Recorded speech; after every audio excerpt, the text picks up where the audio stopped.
Hey everybody, and welcome to POW. PALS. Oh, we did it good that time. Yeah, we did it good. I think so. Over Zoom, that was pretty good. Over Zoom, we did that. We did that. So, hi everyone. Welcome to PALS again. My name is this is your pal Alan.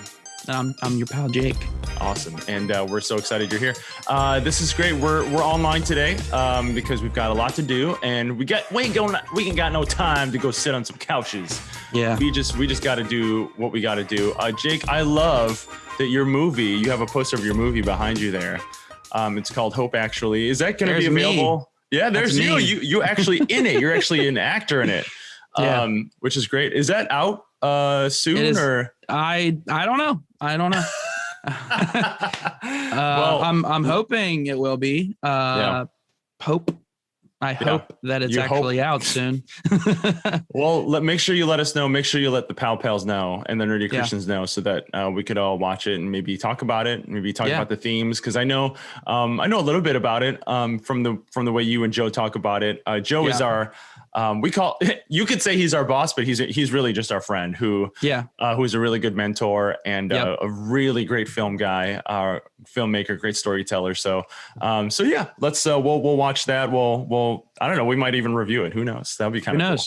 Yeah. Speaking of storytelling, though, yes, sir. So if you guys haven't seen this show, obviously we're big animation fans. Yes, we are. Whether it's anime or the different movies and other projects out there. But there's a show on Netflix called Love, Death, and Robots. Yeah. So I watched season 1. There's a lot more episodes to that, but season 2, I text Alan about it. I'm like, dude, you got to watch this. It's so good. Yeah. I would argue to say that like season 1 is actually, or season 2 is actually a little bit cleaner than season 1. Yeah. Actually a lot cleaner. I watched a few, I went back and just like scrolled through the episodes, and I was like, ooh, there's a lot of like really not so Christian things in season 1. Oh, so season 2 is a good season to talk about, because there are a lot of like healthy, really like Christian good conversations, good conversation pieces. Yeah. So, yeah. So we're going to talk about each episode. They're literally like super easy to watch. So if you wanted to save this till after you watch it, or you just want to hear us talk about it and then watch the episodes, we're not really going to ruin anything. I don't think. I mean, they're literally the longest one is like 12 minutes long. Yeah. So you could literally just pump through the entire season in an hour and a half. That's legit. There's 8 episodes. So we're just going to go through each episode. Some we'll talk about longer than others. Some we'll just kind of brush past real quick, because there's not a lot really to talk about. Like, they say exactly what they want to say. But true. There's other ones that you're like, dude, we need expanded story. I don't know what's going on. Oh, there's a lot that there's a few in there that I was like, oh, dang it. I want a show. I wish I knew. Yeah. I was like, give me a show about this. This is great. Yeah. All right. So, well, go for it, man. Let's get into it. Episode 1 is the automated customer service. Yes. So what did you think about this one? I thought this was really cool. It reminded me of that Disney movie, WALL-E. And how in the beginning of WALL-E, it shows all the people being taken care of by robots. Like literally robots took care of everything. And it's the same thing with here, automated customer service. And, basically they're saying, your machines right now, like it takes on the concept of your little vacuum cleaners that clean the house by themselves, of a little vacuum kind of having its own agenda. Yeah. And I love that. I think it's really great, because it shows that, are we being too reliant on machines in this day and age? And it's really funny. I just watched The Matrix too also. So like, it's sort of like that same concept of the beginnings of machine rebellion, which is such an awesome, I love the concept of that just in general. So it's hilarious on this one too, because like she calls customer service to try to fix this machine, and customer service is like, sorry, you're going to die. Like, because the customer service was a robot too. So like they were kind of just like in tandem with each other, which is so funny. Yeah. This one, it was probably on my upper half of ones that I liked. It wasn't my favorite one by any means, but it was quite funny. The art style is really weird. It's interesting. Like they elongate they elongate head. Yeah, it is. It is like a caricature. They elongate heads and noses and make eyes really small. Yeah. And like, it's really weird, but it was really interesting. That's the cool thing about this show is that it's like, it's a different take on animation style, storytelling, all these different aspects in each specific episode. And each specific episode is trying to get some sort of message out there. There's a message. So, this one is we're relying too much on technology. Which, as we're using it right now. Yeah, exactly. to do this podcast. Yeah. All right. The second one is called Ice. And I'll just go ahead and read the synopsis for each one. Yeah. In a future where many humans are here, let's do it this way. In a future where many humans are enhanced with extraordinary strength and endurance, the unmodded feel left behind. This class conflict drives a rift between two brothers that put their lives at risk during a dangerous race. What were your thoughts on this one? First of all, good job. That sounded fantastic.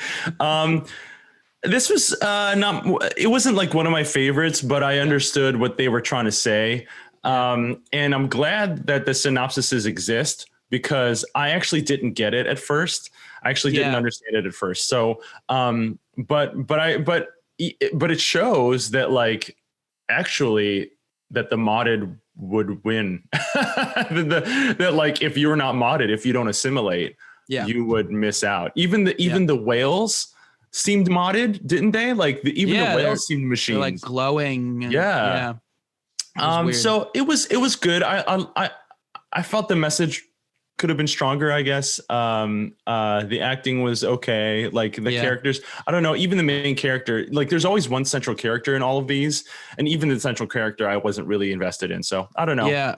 Well, because usually in these kind of things where it's like, this person is like the one different one, but he's like the one different one that survived. Well, I guess he saves his brother. So that's cool. But as far as art style goes, this is probably my least favorite. Like arts, it was just weird.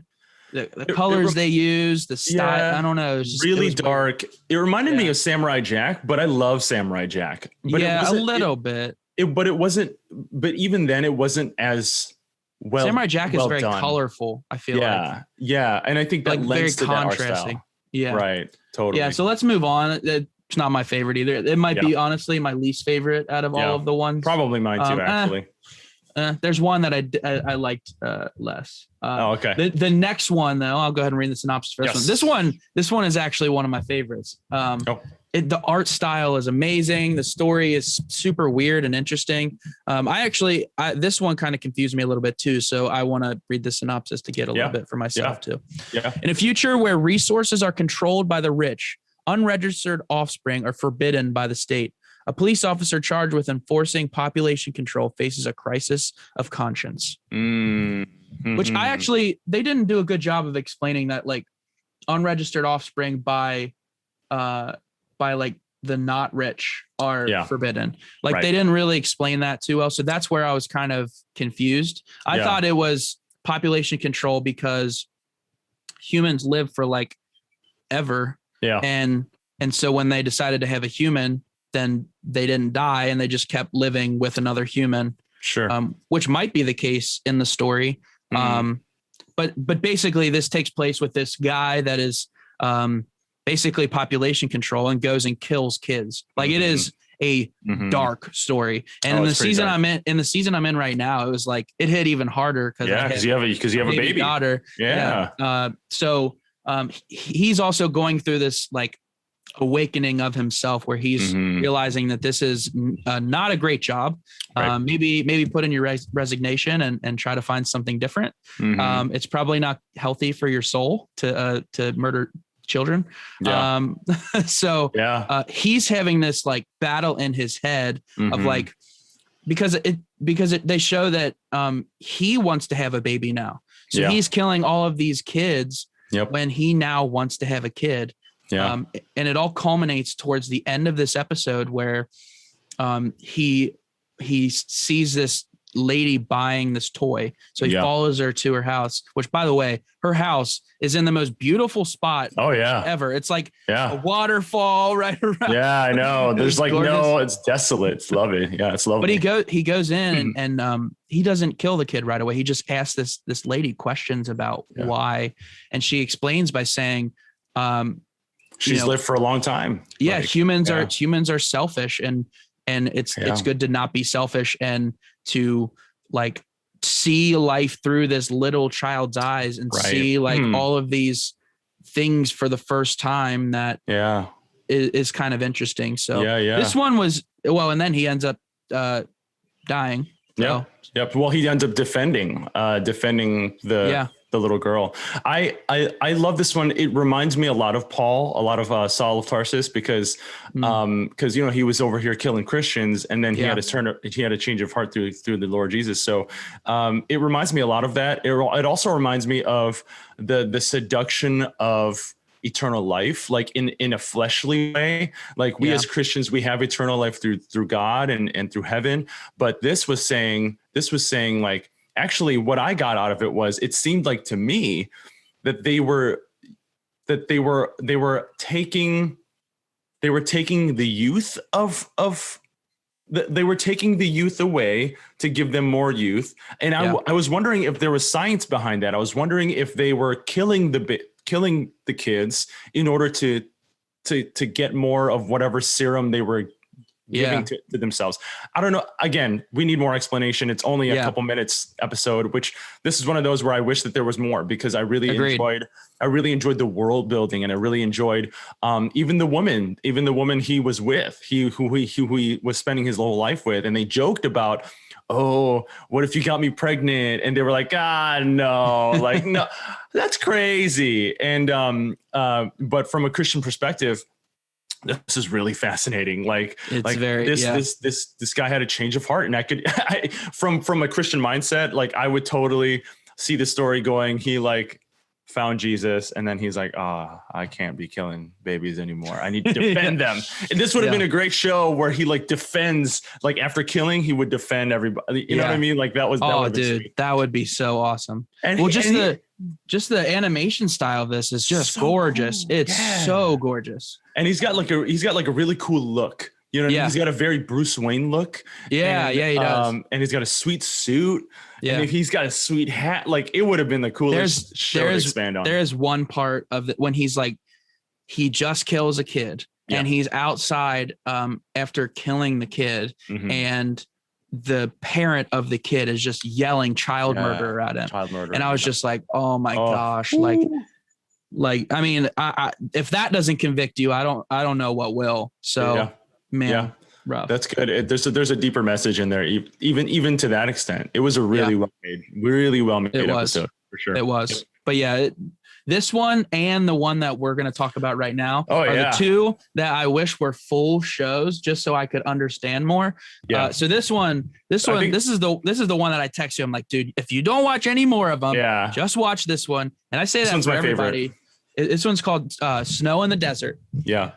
On an arid, I guess, on an arid, scorched planet at the edge of the galactic civilization, an ageless albino named Snow is hunted by an assortment of hired killers. But after a beautiful stranger named Harold saves his life, she reveals her own plans for him.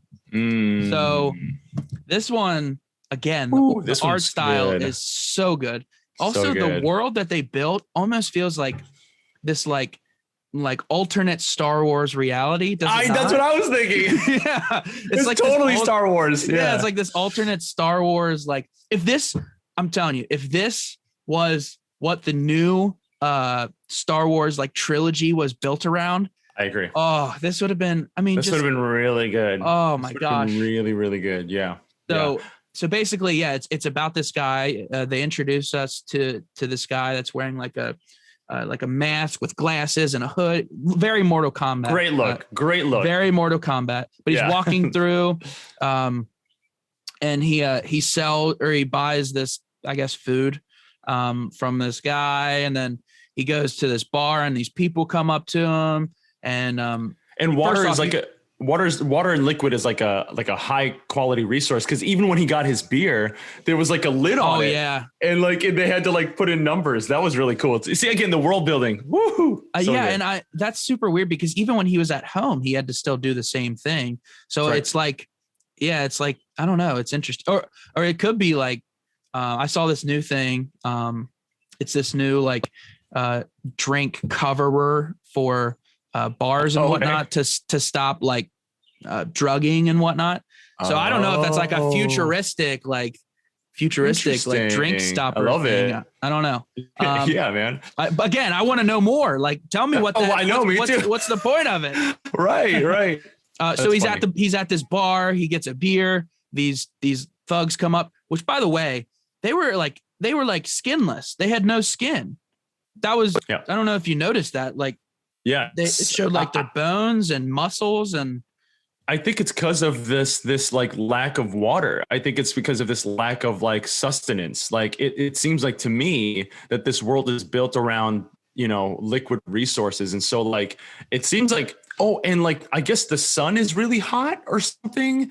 So like, it feels like there's creatures that could stand it. And then some humans who just like their like skin just like peels off or something. It was, again, really cool and like just it was really cool. Interesting. Yeah. Go ahead. Keep going. Yeah. Yeah. So he gets in this tussle. He says like a typical, like really cool line where he's like, "Oh, I don't fight. I don't kill people that don't try to kill me." And then they're like, "Whatever. We need to take your balls," or something like that. I was just like, whoa, they literally did say that. Yeah. So he gets in the fight, gets his arm shot off. You're like, oh my gosh, but he doesn't react at all. He's just like, oh, okay, pow. Right. And then a girl comes up and saves him from being killed. Yeah. And then we find out that he heals. He has this healing factor that his arm that was shot off can heal back in like, he said days, like a week or something. A week, like he said sometimes earlier. Yeah. So then we meet this new girl that's really interesting.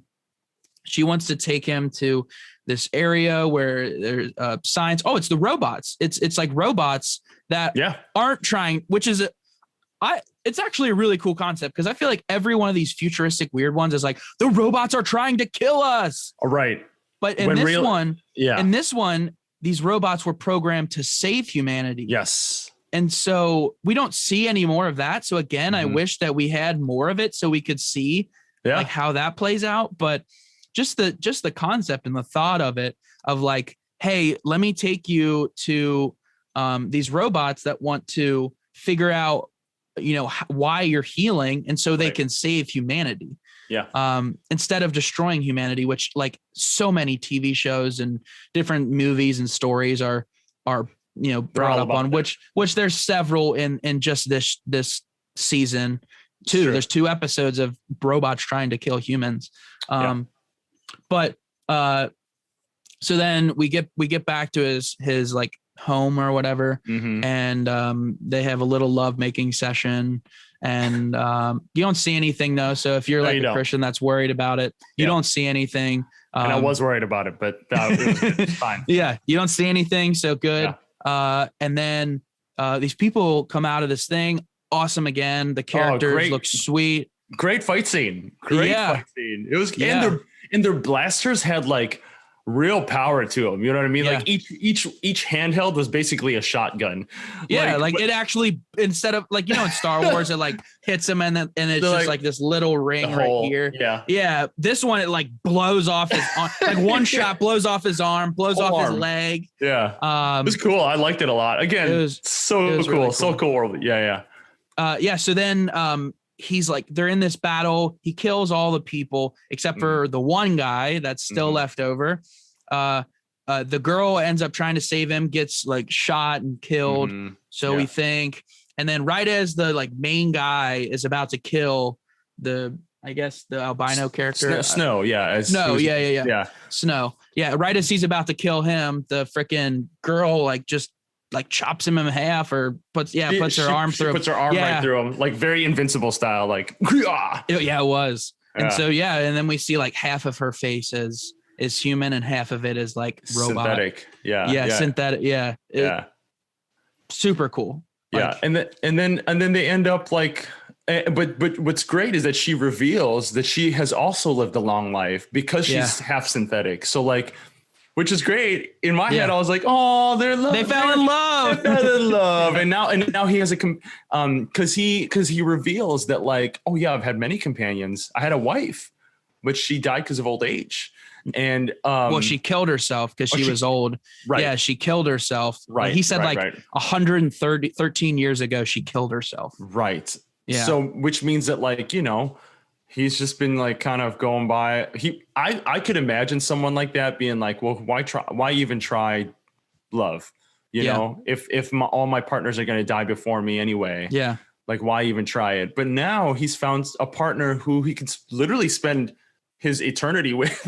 Yeah. Again, the place that he was staying was so dope. It was so beautiful. Cool. It was in the middle of a desert, but like it was gorgeous, like all throughout. So he's doing something right. She even walked in and was like, "This is your place," and he's like, "He's like, I've had a long life to." Buy stuff. And so I thought that was really cool. I really loved the art in this. I really loved, again, this is one of those where I'm like, I want to know more. Like, why is snow the only one that can regenerate? Why are there synthetic humans? Like, why are there this? Like, I was so curious about the world.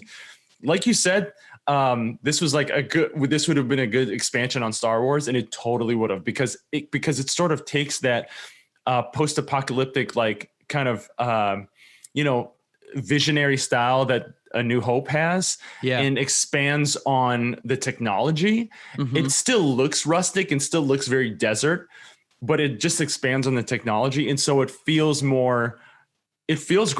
It feels very grounded. And, and then there were aliens that were, I mean, dang, man, like this show, I really hope that they take some of these Love, Death, and Robot shows and I know, and just give us something more, because that was a great story, and I'm really curious. Wouldn't it be cool if like these were like short like pilots to possible shows? That would be sweet. Like you could vote on it, like Netflix. Oh. Hey, vote on your Love and Death and Robot show that you want to be made. Totally, that would be amazing. That Netflix, would have been do it. That would Netflix, be sweet. Come on, Netflix.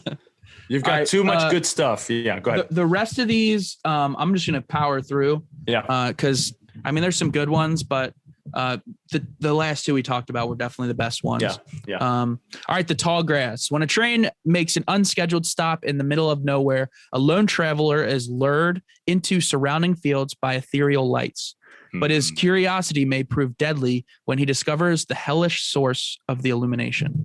So basically, the synopsis explains the entire story. Like this. Well, this is very Christian, and it really is. I just see it because. Oh no, dude! I actually saw it in this one too. Yeah. Okay, because here's the thing: the train conductor could easily be the Lord, right? And we are that curious, well-mannered person coming out of the train. Just curious about the world, curious about what's around us. And there's these shiny lights. There's these shiny lights everywhere around us. There's so many things attracting us to different things. And so we go into this tall grass, right? Yeah. But did you hear what the train conductor said before he went into the tall grass? No, what did he say? He said, make sure you don't wander. Dude. like what he said. Yeah. He said, make sure you don't wander. Yeah. Wow. Go ahead though. Then that further puts on the story, the Christian story behind it, which is he wandered, which is us, and which is us. We're the Israelites. He wandered just like the Israelites, and then he found these creatures that were very bright and like at first they seemed like, wow, they're so shiny and beautiful. I'm going to follow that. And he did. He followed them, but then he lost his way. He lost the train. This grass is really tall. And then he just kept having to run away from these creatures. Yeah. And it wasn't until he got back up into this area where the train conductor, which to me was God, he came in with like fire and like defended him and saved him, got him back on the train. And he said, I don't know what it is, but every time we stop by here, every time we come here, we always stop. And this just happens. It happens every now and then. And to me, I was like, you're right. That happens to us in our life, in our journey towards Christ, which is it happens to us every now and then. Temptation happens to us every now and then. And it's not until we go back trying to seek God, trying to seek our train, trying to seek the train, the conductor, and he sees the light. And when we see the light again, that's when God is like, okay, you're coming back to me. I'll come back and find you. That was the most Christian probably out of all the I'd messages. agree with that. So yeah, really good. Really good. Yeah. Yeah. It was really good. This one I enjoyed.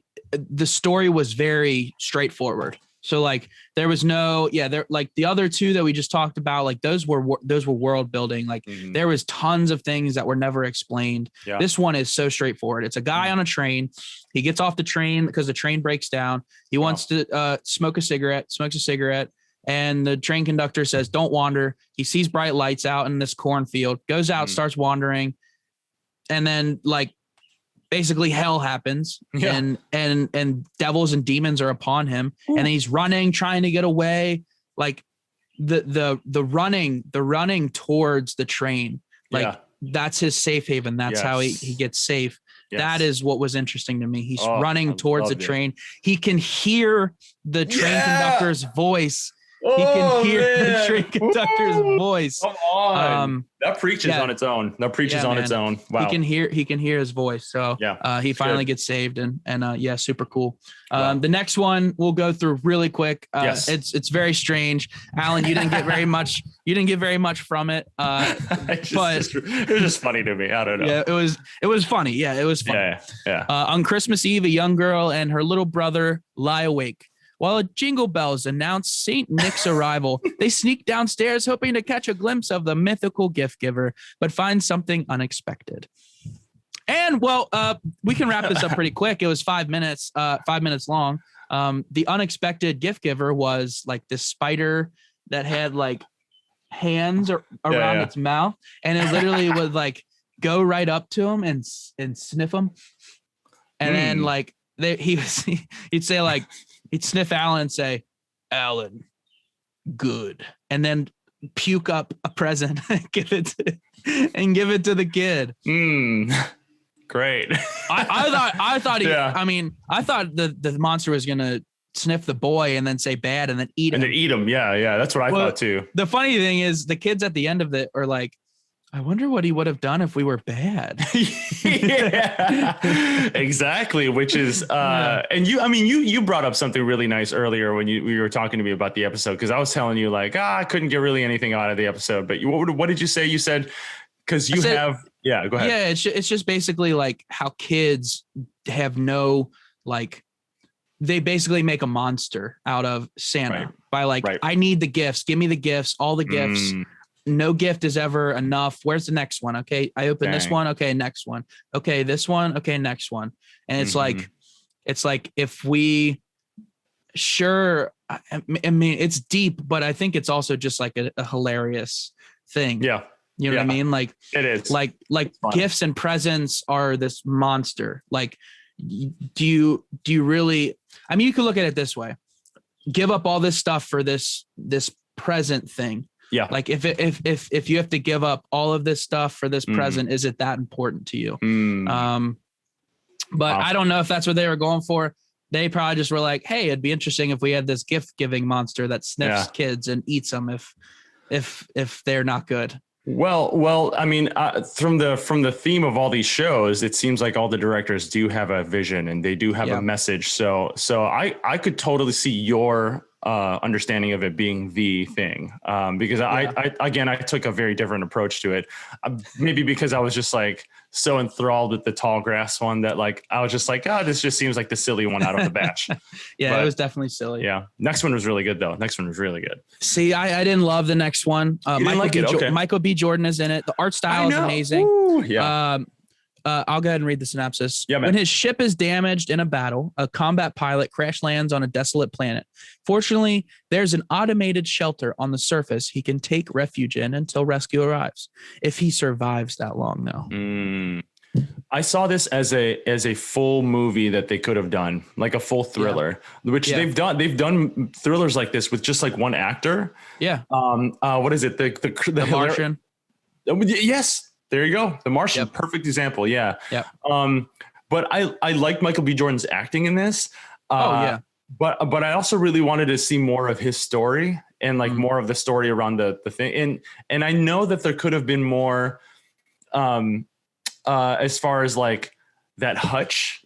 Yeah. Like maybe the enemy corrupted it so that it could, I don't know. I just saw the future of this episode, I guess, is why I appreciate it so much. Yeah. Because I saw the potential of the enemy having made their own life hutches and corrupting each and every life hutch so that every time the pilot comes down, well, they're going to get that pilot anyway through the life hutch. So I saw like a whole full story in my head. I think that's why I appreciate it. But I also really like Michael B. Jordan. I think he's a really fantastic actor. So oh yeah, he's a great actor. I think it was just I don't know. It was just robot trying to kill him. Like, sure. I don't know.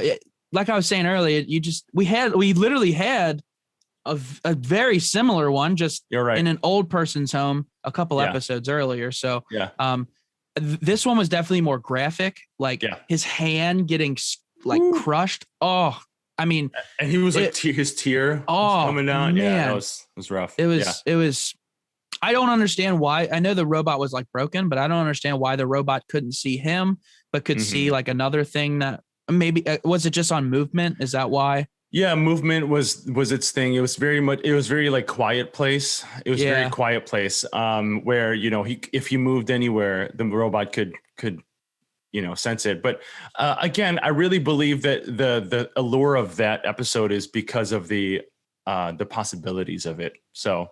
But overall, like just the cinematography and the animation was really good. It was, yeah.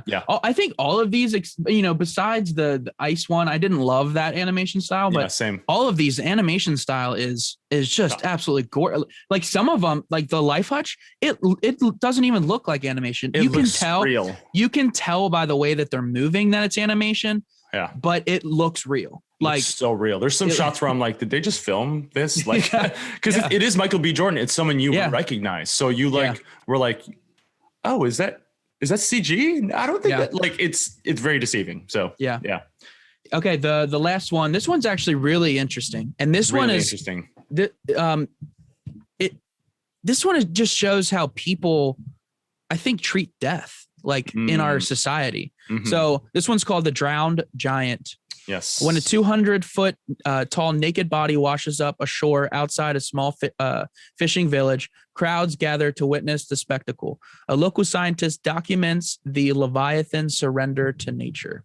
Wow. The one thing I will say that's interesting, and by the way, it's naked. You don't see anything. You don't see anything.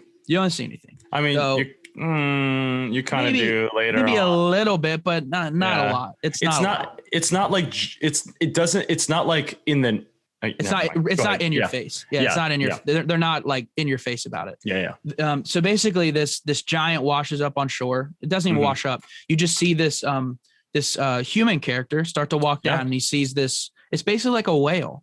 It's basically like a dead whale. It is like a whale. You're right. On the shore. Yeah. So it's this, but it's a humanoid figure. Like it's just a big human because it's a giant. And I was thinking through this while I was watching it. I was like, why did they choose a giant? Because they could have chose anything. But I think it's interesting because you have this monologue the entire time of this guy that's processing what's happening with this giant. Yep. And it's really interesting because the first thing that happens is these humans start to like walk on the giant and sit and lay and it's really morbid. Yeah. Just to think that, like, just think about doing that to a human. Yep. But it's not a human because it's so big. And it's this like monument of fantasy, I guess you could say. Yeah. So what were your thoughts on this? There's so many, there's a lot of themes going on in my head. The most prominent one that I found was when we enlarge in and we idolize celebrities and people just of like higher stature, we tend to think of them as not human, even though the great thing about it, the main character monologues that he talks about like, ooh, like this guy has a really beautiful face and he's well built and he seems like he has a personality. Like you see from an outside perspective that like, oh, look at that. Like you kind of don't even though they look human, you don't even think that they are because they're larger than you. And so when they start to like play on him and they start to use him as a theme park, you sort of, which symbolizes to me that like you sort of take these idols and these symbols of human society and you just sort of like play around with the idea of them. Like you are entertained by them.